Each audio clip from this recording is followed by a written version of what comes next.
Mi vagyunk a sláger. 95.8 Sláger FM. A legnagyobb slágerek változatosan.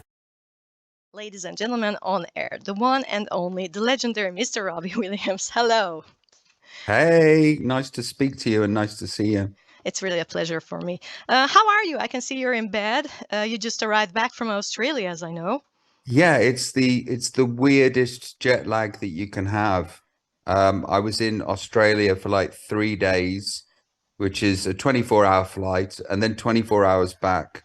And I've just been sleeping at the most peculiar times. So I was up for the children this morning. We had breakfast, and that was great. And then I went back to sleep and then woke up at like 5 or 6 o'clock this evening.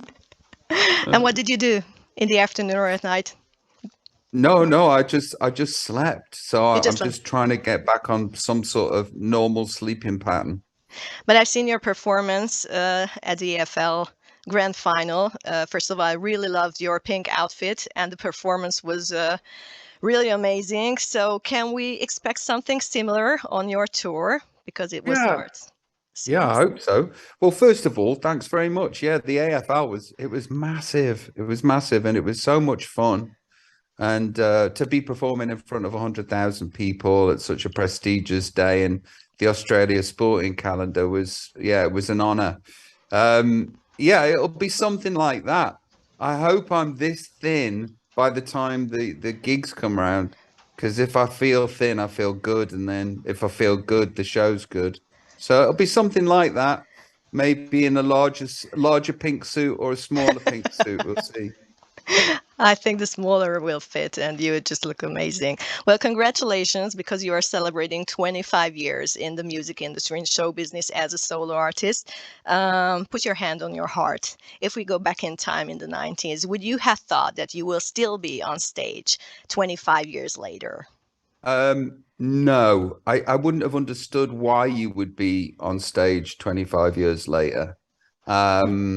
Also, I couldn't have envisioned what I was doing that evening or what I was going to eat for dinner, let alone think about 25 years down the future. I remember that I used to say, if I'm still doing this in 25 years, 30 years time, then it's out of pure ego or I'm paying for a divorce. I remember me saying that, but I'm happily married. And I suppose it must be for pure ego. So, yeah, the ego is fully intact. But do you believe in fate? Yeah, I do believe in fate. I do believe, I believe in deja vu, fate. I do, yeah. So what are the keys to success? What are the keys to success? For me, optimism helped. Being very optimistic. Also, when I was growing up, my father is and was a comedian and a compere, and his life revolved around being on stage. So I could actually see with my own eyes that you can have a life on stage. And I was optimistic, even though I didn't believe in myself tremendously still don't. Really? But I'm getting better. But optimistic that there could be a life for me on the stage in some form or shape.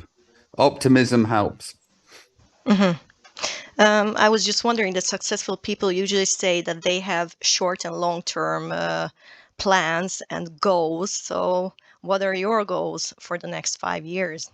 Well, my short-term goal is to get back on some sort of sleeping pattern that's not this abnormal. And my long-term goals are many and varied. I want to build a hotel. I want to start a chain of stores. I've got some clothing that I'm going to be doing. I've written a TV show. I've come up with an idea for a talent show. There's the film coming out, the Netflix documentary. I'm very busy. I'm so grateful that these things keep happening to me. It's I've never been more grateful than I am right now. And you have a family, and I think you need also me time. Yeah. And it's so funny, you know, it's like I go away from them and I miss them dreadfully and I want to get back to them. And then when I'm with them, I'm very, very grateful that they're in my life. And then they annoy me and I want to leave again and the pattern resumes. um, Tell me about your new album. You work with the Metropolitan Orchestra. How was the workflow? How did you choose the songs? What was your imagination of the new versions? And you have new material. It's not my wheelhouse to be able to imagine what the album became. I can't do that. Mhm.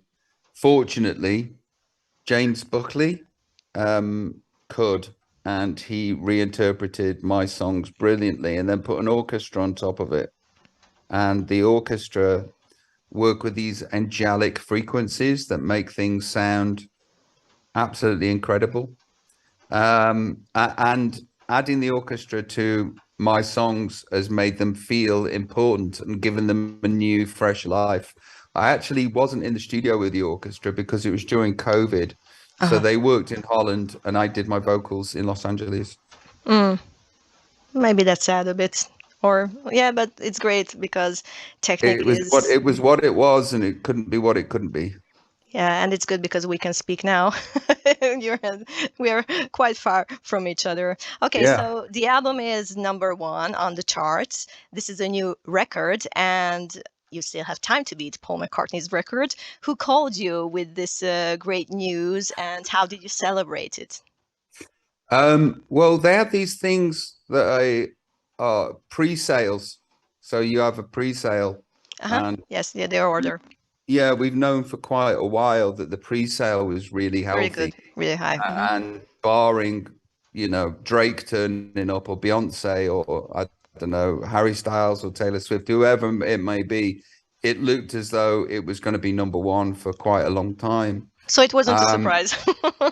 I know it wasn't a surprise, but you know, I'm incredibly competitive, and I'm not sure if you're allowed to be competitive in the creative industry that I find myself in, but I am, and it was very important to me that that happened, and it did, and I can get to exhale now and go, okay, thank God. You know, it must be an ego thing where if it doesn't happen, I don't exist. I guess I still exist. So therefore, I have to worry about tomorrow another day.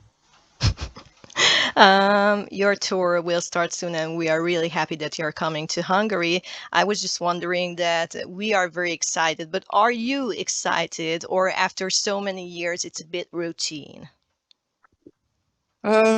It's not routine, no. I find that of course I'm excited and of course I'm grateful that people want to come see me. Hmm. But there is a huge responsibility to deliver what people expect from me and what people expect from a live show. And they're paying really good money to come and see me.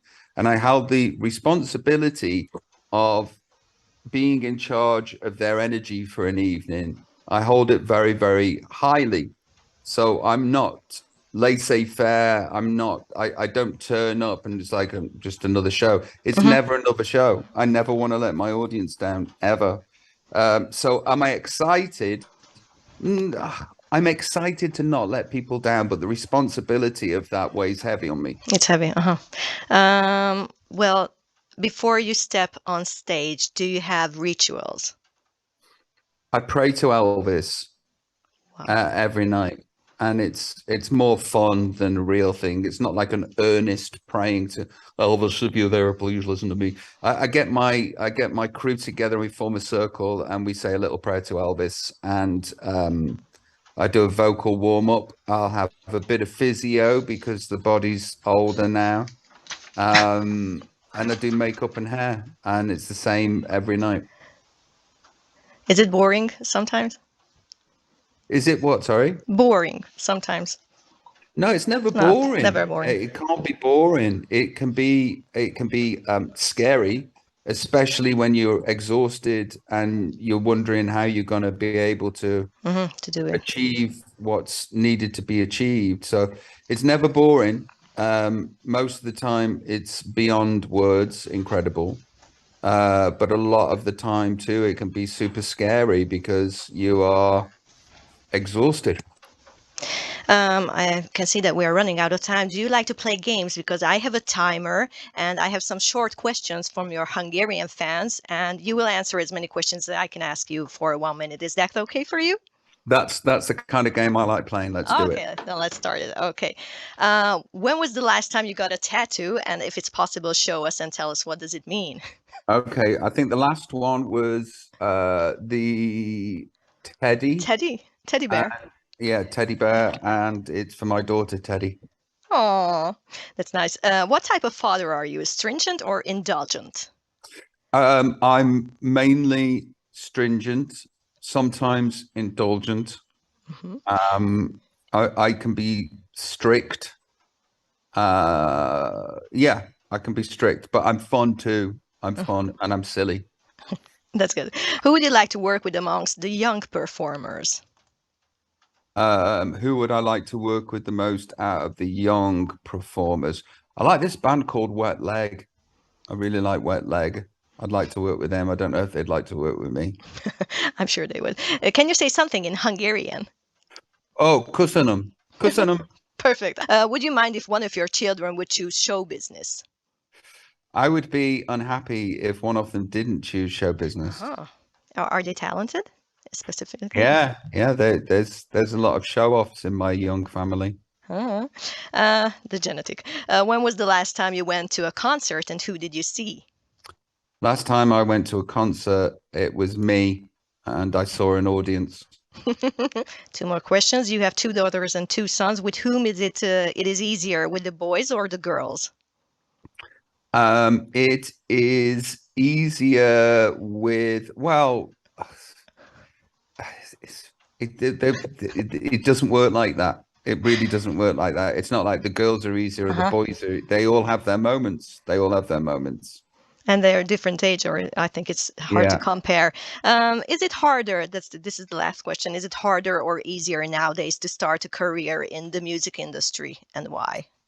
I don't know, because I'm not starting a career in the music industry right now. I wouldn't have a clue. I'm so far away, literally 32 years away from starting a career in the music industry. I don't think it's ever easy. And you have to be incredibly lucky, but you have to be optimistic too. I wouldn't know whether it's easier or not right now. It's always been difficult. Be lucky, everybody, be lucky. Okay, thank you very much. And hope to see you in March. Thanks so much. Bye. Take care, darling. Bye. Mi vagyunk a sláger. 95.8 Sláger FM. A legnagyobb slágerek változatosan.